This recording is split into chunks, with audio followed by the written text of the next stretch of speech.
Cześć, dzień dobry, witam Was jak zwykle Janusz Dąbrowski, gospodarz kanału Barwy Zdrowia, kanału poświęconemu generalnie profilaktyce zdrowotnej. Omawiam w tym kanale takie dziedziny jak suplementacje, czyli dożywianie organizmu, jak pola magnetyczne, jak wpływ ich na ludzki organizm. Omawiamy po prostu sprawę picia czystej wody, i kilku innych dziedzin, w tym duchowości i tak dalej. To wszystko chodzi o to, żebyśmy byli po prostu zdrowi, żebyśmy dbali o swoje zdrowie, o swoją sprawność, o wysoką odporność organizmu, a o to wszystko można zadbać, posiadając po prostu wiedzę. A wiedza bierze się z szukania, z rozszerzania naszej świadomości prozdrowotnej.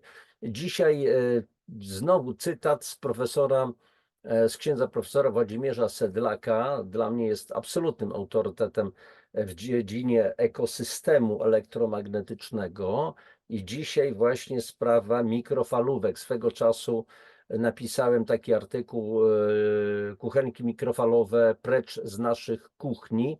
On jest w internecie, jeżeli wygooglujecie kuchenki mikrofalowe precz z naszych kuchni, to jest to jeden z moich, z rozdziałów, jeden z moich książek, biomagnetyzm, chyba część pierwsza, jak dobrze pamiętam. W tej chwili to nie jest istotne, ale w każdym razie posłuchajcie, w wielu naszych domach są te mikrowele, tak zwane kuchenki mikrofalowe. Uważam to za jedno wielkie zło.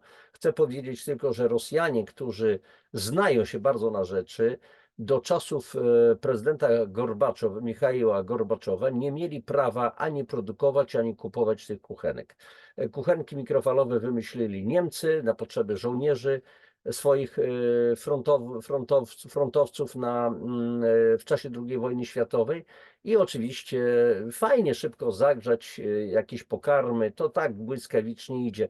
Ja oczywiście tutaj nie będę odkrywał wszystkich mechanizmów dotyczących wszystkich zjawisk mikrofalowych, które się dzieją w pokarmach, a później dzieją się w naszych organizmach, ale posłuchajcie w tej chwili profesora Sedlaka. Otóż w ogóle wcześniej oczywiście profesor Sedlak przestrzegał przed stosowaniem mikrofal do przygotowywania posiłków i teraz jeżeli w dodatku połączymy promieniowanie kuchenek mikrofalowych z wcześniejszym głębokim mrożeniem produktów, to w rezultacie otrzymujemy nie pokarm, nie posiłek, nie żywność, tylko oczywiście coś do jedzenia, co ma po prostu wartość papieru toaletowego, nawet gorzej, bo papier toaletowy jakoś tu celulozę być może nadtrawimy, ale nic poza tym. Posłuchajcie. Cytat. Ogólnie wydaje się, że patologiczne skutki poboru mikrofalowego nie istnieją. Tymczasem przy odbiorze mikrofal przez dłuższy czas występują skutki nieswoistne. Co to znaczy? Nie istnieje układ bodziec-skutek w organizmie. Nie ma odpowiedniego działania na poszczególne narządy. Skutki ujemne są rozlane w całym organizmie. Podobnie jak pomiarowy przyrząd techniczny, ustrój żywy wykazuje odbiór całym organizmem. Nie tylko biologia poszczególnych narządów choruje, w dziedzinie psychologicznej równowagi występuje zaburzenie nazywane mikrofalową nerwicą z okresowymi napadami radości i przygnębienia, huśtawki nastroju.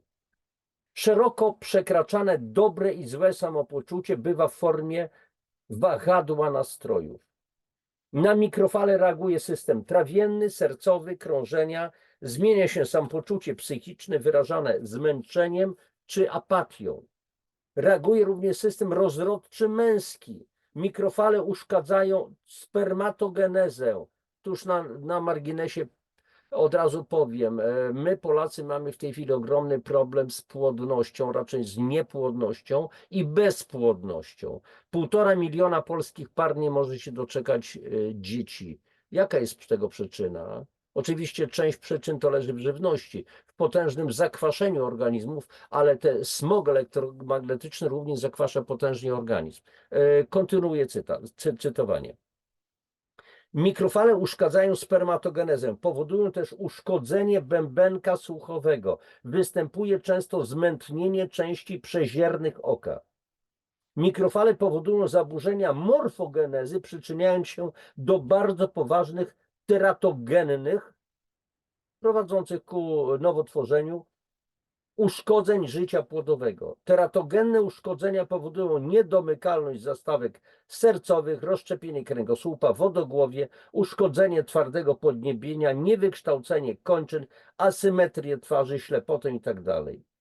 Roczna produkcja przypadków teratogennych, czyli wszelkiego rodzaju uszkodzeń, ja tu mówiłem oczywiście o nowotworach, ale to jest dodatkowy jakby temat, więc roczna produkcja tych przypadków teratogennych sięga w skali światowej około 4 milionów. I to, słuchajcie, było w latach 90. XX wieku. Teraz jest znacznie gorzej. Mikrofale sprowadzają immunologiczne zaburzenia, obniżając barierę odpornościową. Najniebezpieczniejszy jest rezonans fal. Rezonans jest trafieniem na własną częstotliwość, na której bioukład pracuje. Przy tym może nastąpić rozkojarzenie funkcji organizmu. Zapomniano już, że im młodszy organizm, tym bardziej jest podatny na działania mikrofalowe. Niemowlęta do 1. roku życia całkiem zdrowe umierają z nieznanego powodu. Sekcja zwłok wykazuje porażenie systemu oddechowego. Zbadano porażenie przy uwzględnieniu około 20 parametrów. Dziwna rzecz. Nie podjęto badań nad czynnikami elektromagnetycznymi. Ksiądz profesor Włodzimierz Sedlak, praca Teologia światła, czyli sięganie nieskończoności. I tak te rzeczy będziemy kontynuować. Trzeba się budzić, kochani, bo zagrożenia istnieją. Tak jak wielokrotnie mówię, nie chodzi o to, żeby was straszyć, tylko trzeba przyjąć pewne fakty do wiadomości i zastanowić się, co z tym zrobić. A zrobić dużo można. Między innymi ograniczyć ilość smogów w naszym otoczeniu, a również można wspomagać organizm, niwelować te po prostu zagrożenia i wspomagać organizm sztucznie generowanymi, terapeutycznymi pasmami pól elektromagnetycznych, do których organizm w trakcie ewolucji został przystosowany. I myślę, że w następnych odcinkach również o tych wszystkich rzeczach, w innych audycjach będziemy o tym mówić. Na teraz dziękuję wam serdecznie za uwagę, za to, żeście wysłuchali, byli, obejrzeli. No jak zwykle proszę waszą aktywność, lajki, suby, dzielenie się z innymi tą wiedzą całą. Wszystkiego najlepszego. Papatki. Pa.